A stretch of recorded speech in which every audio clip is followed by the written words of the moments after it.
I was born in Vienna in 1923, and we had a wonderful life in Vienna. You know, Vienna is the city of waltzes. And I went to school every day, and in 1938, that day, it was in March, I went to school as normal, and an hour later, the teacher comes in and told us to get up and go home. So we were very confused and started walking home. And then as I walked, all of a sudden I saw like a commotion. People were running, and somehow or other the police commissioner took a liking to my father and told him, listen, I'm gonna tell you something. Get out fast. A second time, I will not be able to help you. So when my father came home, he said, well, we have to get out. Now comes the decision where to go. My father wrote a letter to Greece. And of course, they accepted him right away. And they wrote to him, they will send him the visa and everything for the trip. But then my father wrote back he would not go by himself. So they did write back, he can take his family. And they sent us the visa. They sent us all the necessary papers. But first we had to take a train to Italy, Venice, stay there for about 2 weeks, and from there we were going on a ship. So my father was supposed to go first to a friend and wait there. The next day my mother was supposed to go with my sister, and I would be the last one to leave the house. And as I stepped out of the house, all of a sudden somebody grabbed me by the throat. Now, young lady, you tell me which way your father went, or you die on the spot. And he was pressing, I could barely breathe. I froze, I didn't move. And he was waiting, and he said, well, young lady, I'm waiting. And I pointed in one direction. Of course, it was the opposite direction. And he said to me, are you sure this is the way? And I blinked with my eyes, and he slowly released me. Now, why he believed me, why he let me go, I will never know. Maybe because I didn't show any fear, or maybe because I didn't beg for my life. I don't know. And I only said one thing, SS, which means the death squad, we have to run. So that night, we packed our bags, and we went to the railway station. When we finally crossed the border, we were relieved. We are free. We arrived in Venice, and the ship docked at Brindisi, when all of a sudden, the captain called my father and told him he is not going to take us to Greece.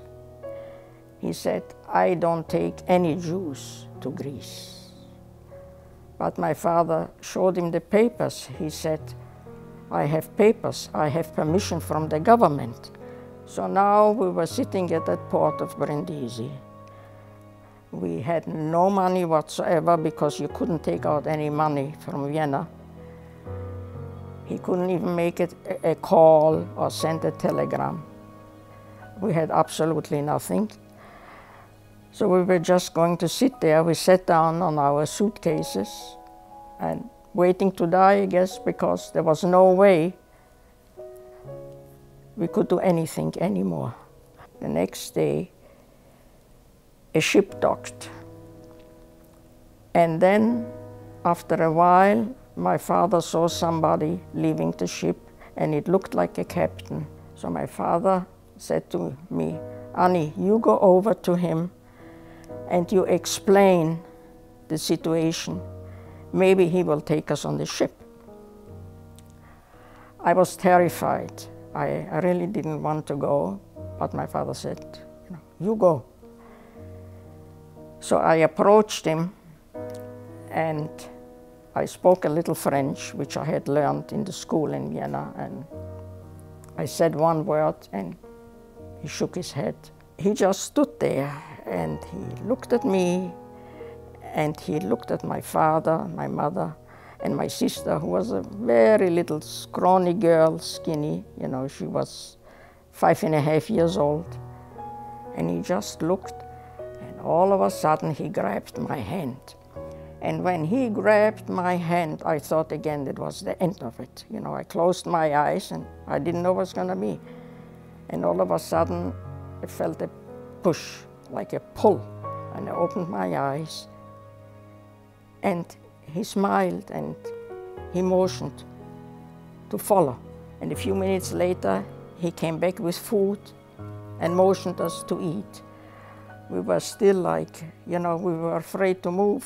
Everything happened so fast. We just didn't know what was going to be. But finally, after hours, we relaxed, and he only smiled.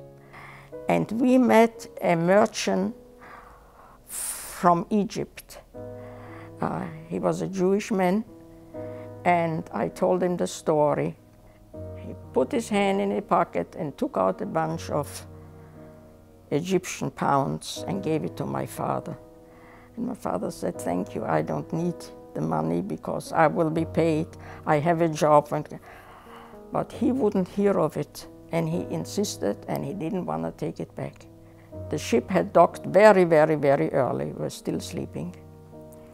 And we opened our eyes, and all of a sudden, I looked at something, and I didn't know what it was.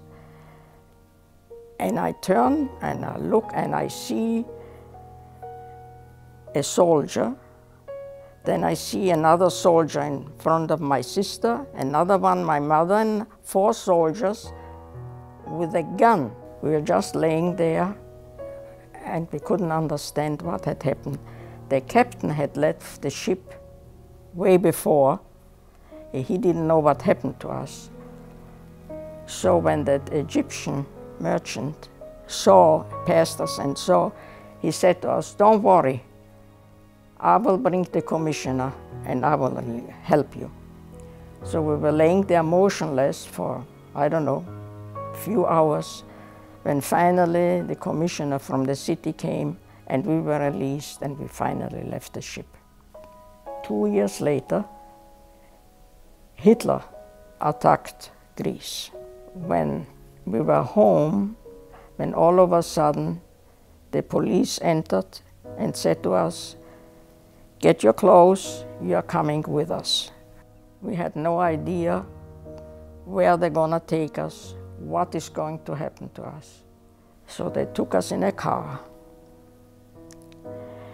And finally, after a long ride, we went into a place. It was a big room where there were all kinds of hundreds of people, mostly German and Austrians. They had 2 big rooms. One was for the women, the other one for the men.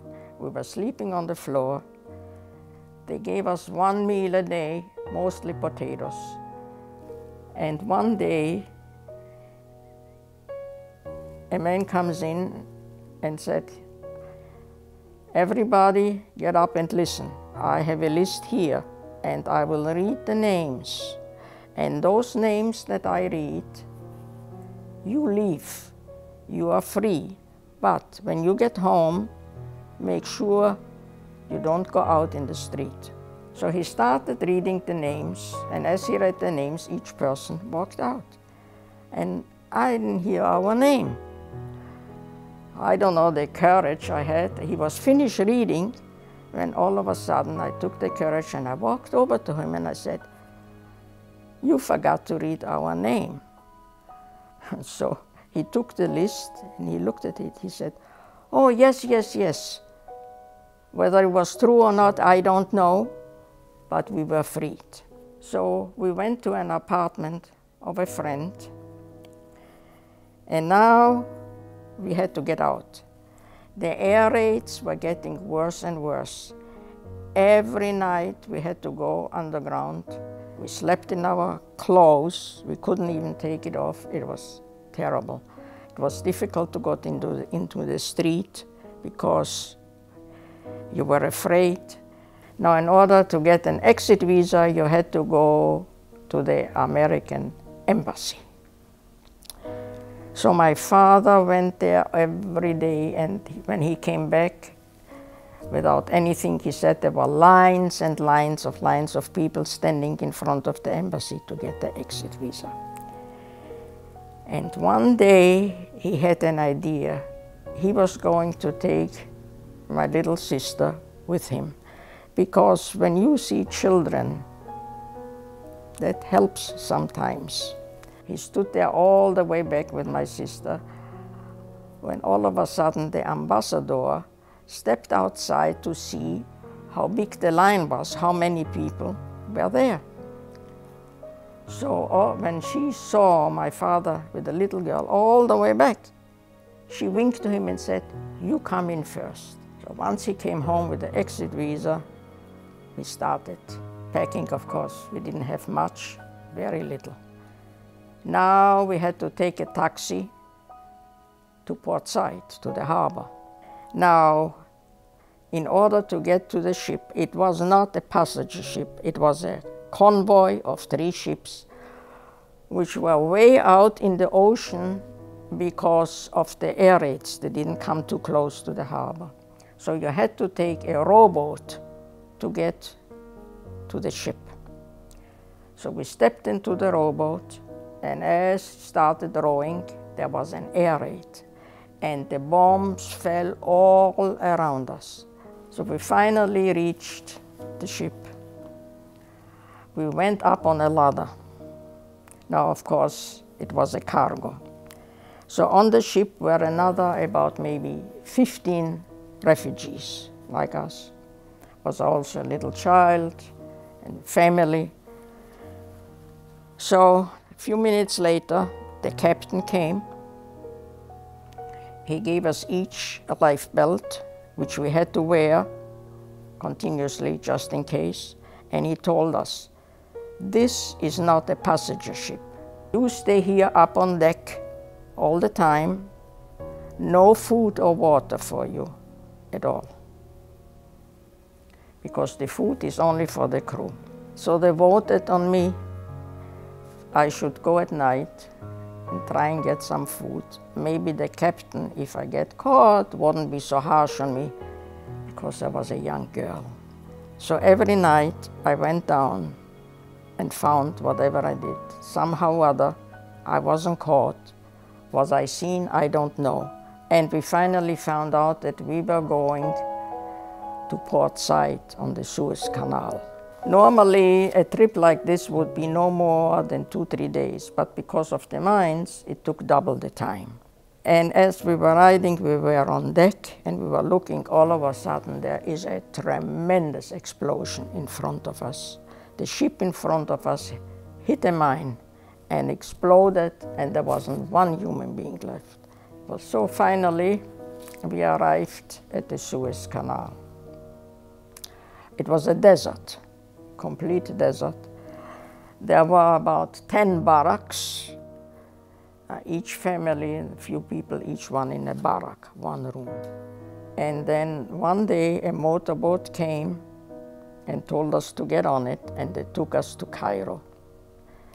There we were taken under the British. We didn't know really what was going to happen yet, how long we were going to stay there. But in the meantime, we were rather comfortable. My sister returned to school, and I started a job. I met my husband. We got married, and we had a wonderful wedding right at the foot of the pyramids. And of course, he was in the military. and we really didn't know what was going to happen to us.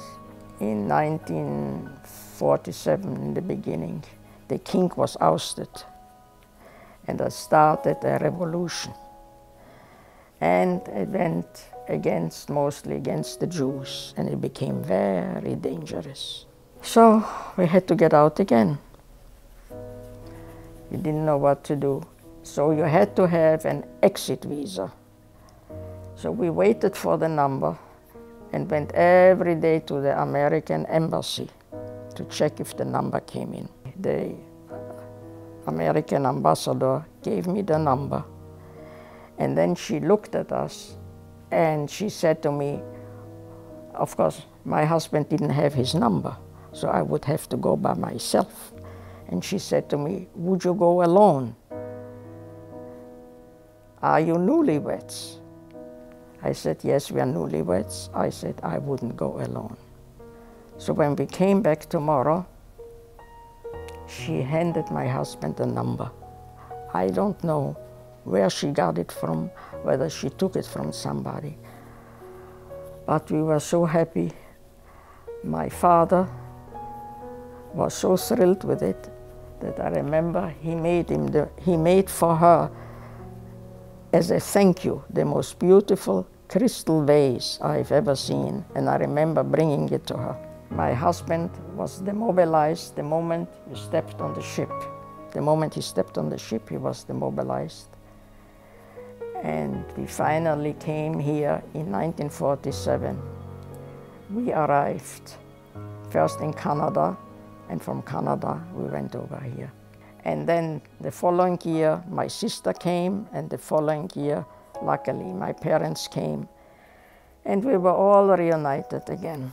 It's all, as I believe, fate, you know, the things you live through. But we made it, and we were all together, and we created a life here. And my children were born here. They're all American. So it was a wonderful life.